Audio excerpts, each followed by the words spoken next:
For over 3 decades, a phantom moved through America. He crossed 19 states, leaving behind 93 bodies. No knife. Just silence so perfect, even coroners missed the truth. His victims? Women the system ignored. His weapon? The blind spots in our justice system. And the most terrifying part? He remembered every face. This is the story of how America's most prolific serial killer hid in plain sight for 35 years.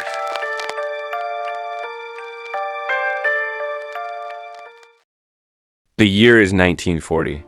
In the sweltering heat of Reynolds, Georgia, a child is born into the shadows. His name, Samuel McDowell Little. No one in the town would remember the day for fireworks or celebration. His mother, by her own admission, a sex worker, would vanish from his life almost as soon as he could remember her face. Instead, his grandmother would raise him in a world where affection was scarce and survival was the only constant. By his teenage years, Samuel wasn't a boy trying to fit in, he was a boy learning how to disappear. Arrests for petty theft and burglary marked his juvenile record. Behind those dark eyes was already the restlessness of a drifter. He roamed from state to state. 1 month a laborer in the Deep South. The next, a part-time boxer in Ohio. A man without roots and, more importantly, without a traceable pattern. Sociologists would later point out this wandering life mirrored other transient killers. Men like Ted Bundy who used highways, bus stations, and anonymity as weapons. Samuel's advantage was clear. When no one knows where you belong, no one notices when you're gone. From the 1970s to 2005, a phantom moved through America's forgotten corners. Samuel Little's victims were not the women most people would read about in the morning paper. They were marginalized sex workers, drug addicts, black women living in segregated or impoverished neighborhoods. Women's society was already conditioned to look away from. In 1982, Melinda Love Pree of Mississippi vanished. Her death was ruled an accidental overdose. Years later, it would become one of Samuel's confirmed murders. His method was cold and consistent. Strangulation, often after sex. No gun, no knife. No obvious wounds, just enough pressure to silence a heartbeat. Coroners wrote overdose or accident on countless death certificates. The truth was buried in plain sight. For decades, Samuel stayed ahead of the law. No permanent address, no fingerprints on a weapon. And a country whose law enforcement was splintered 19 states, each with their own unsolved cases, none of them talking to each other's. The end came not with a headline-worthy manhunt, but with a 2012 arrest at a Kentucky homeless shelter. The charge? Drugs. Routine fingerprints match an old Los Angeles case. DNA sealed it. Samuel Little is now tied to the 1987 of Carol Alford. Investigators didn't know it yet, but they had just opened a doorway into one of the darkest corridors in U.S. criminal history. Detective Mitzi Roberts of LAPD worked alongside Ranger James Holland of the Texas Rangers. Holland's approach wasn't brute force. It was patience, empathy even. He brought Samuel case files, listened to his stories, the result treated him as though his words still had weight. Samuel began confessing, not to 3 murders, not to 10, but to 93.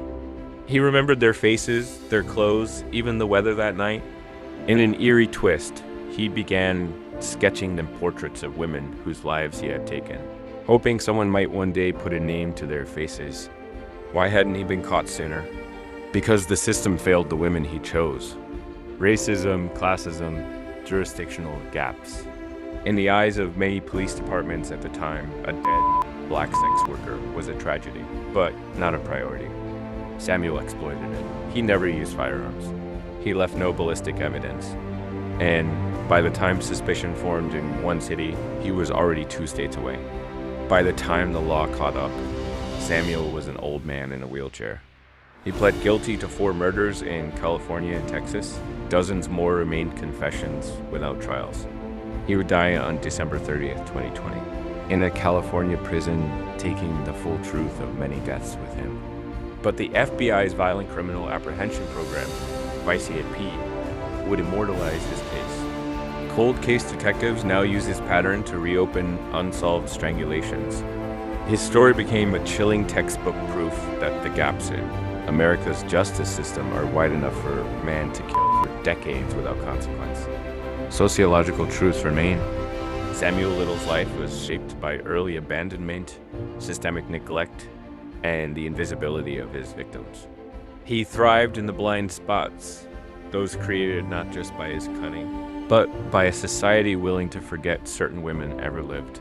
In the end, the numbers are undeniable. 93 confessed.